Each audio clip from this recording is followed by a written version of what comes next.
Hello everybody and welcome to a new unboxing video for this time. Today we're doing an unboxing and a quick review of the Shining 3D EinScan SP, followed by the assembly and a short hands-on demo. In other words, a live scan test. This review is made possible with the support of Admasys Romania, who kindly provided this scanner for testing. Admasys is a reseller and an application center for 3D technologies in Romania, offering showroom demonstrations, consulting, training, 3D printing, and of course scanning services.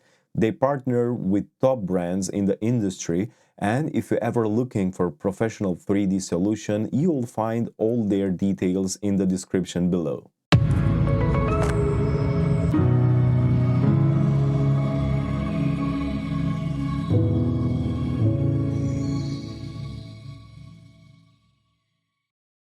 Let's see what we get in the box and how the scanner looks at the first glance. The calibration board is used for precise sensor alignment and calibration, ensuring optimal scan accuracy. The automatic turntable enables 360 degrees automatic scanning by rotating the objects to capture all angles without manual intervention. The 3D model, or the main unit, is the core component of the system, responsible for capturing the 3D shape and details of objects. The scanner stand provides stability and the core angle for the scanning unit, maintaining fixed alignment during operation. The power adapter supplies power to the entire system and is designed for continuous use during long scanning sessions. The USB cable connects the scanner directly to the computer for fast transfer of captured data. The accessories includes additional useful items such as clips, mounting parts, and maintenance material for the scanner. As a first impression, the build feels solid with a nice finish and a compact design suitable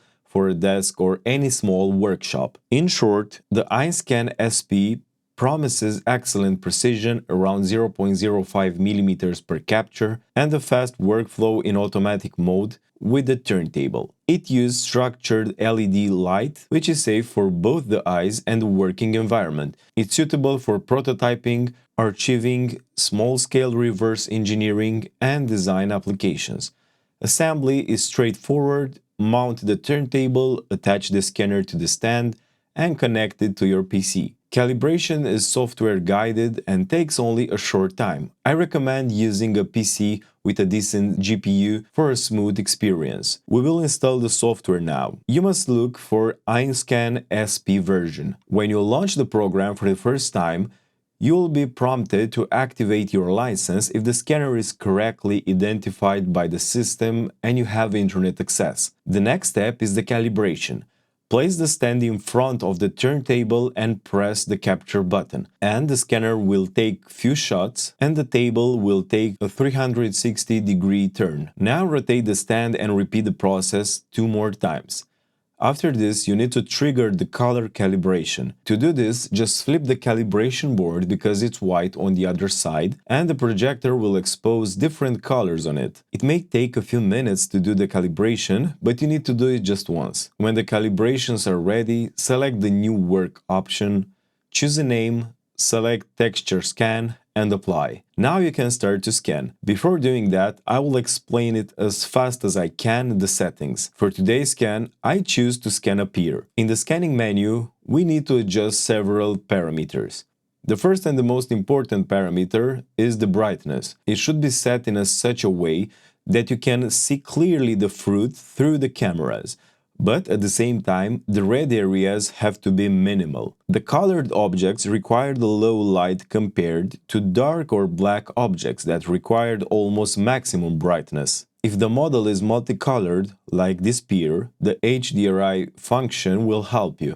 In this way, the device will scan the different brightnesses in one go, so it can capture both light and dark areas. The only disadvantage is that it will take more time. I will go to the brightness and of course I will activate the HDRI option. The next button is with turntables. You have 4 align modes here. If you choose features, the program will match scans based on specific elements of the model geometry. If you choose turntables coded targets, The program will use the markers located on the turntable. This method is good when you want to scan from a tripod.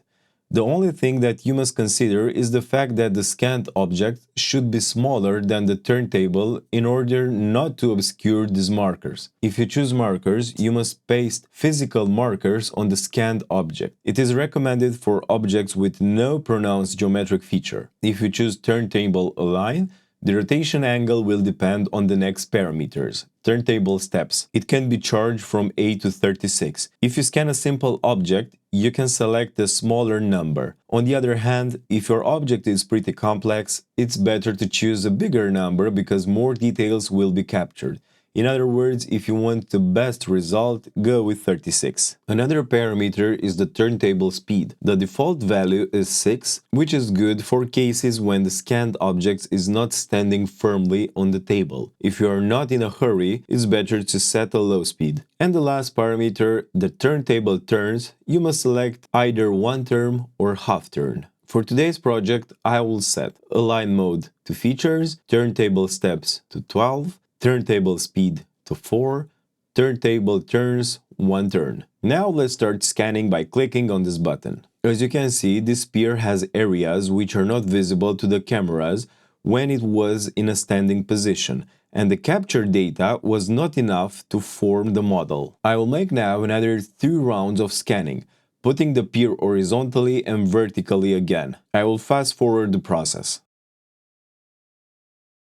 Now we need to match all the information captured. In order to do that, you have 2 options: to align it manually or to use the auto alignment. To do this, click the Align button, drag the first project, drag the second one and press the Feature button. I repeat this step one more time and add the third project to the floated area. After you did this, press Complete. To proceed, I click the Global Optimization button to align all scans with the available data. Let's assume you are happy with your model and you want to export it as a mesh. Click the button Mesh Model and select Watertight Model to correct all the possible errors by itself. You can choose the quality of processing in this tab, and I will go with the High Detail option. Now I got the 3D model of my pier and it turned out very well.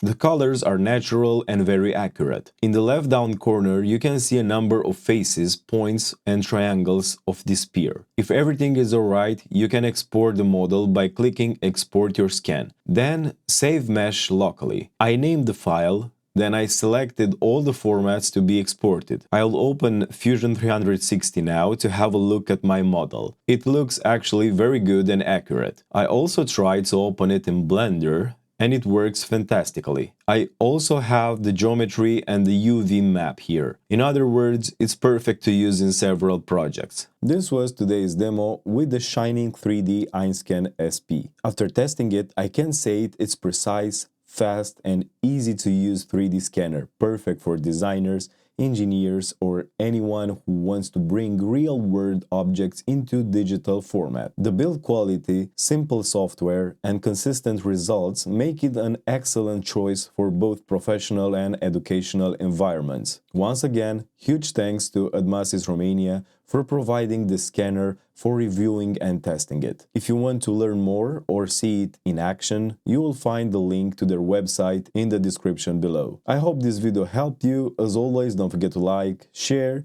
subscribe and turn on the bell so you won't miss future reviews or tutorials. I'm Marius and see you next time.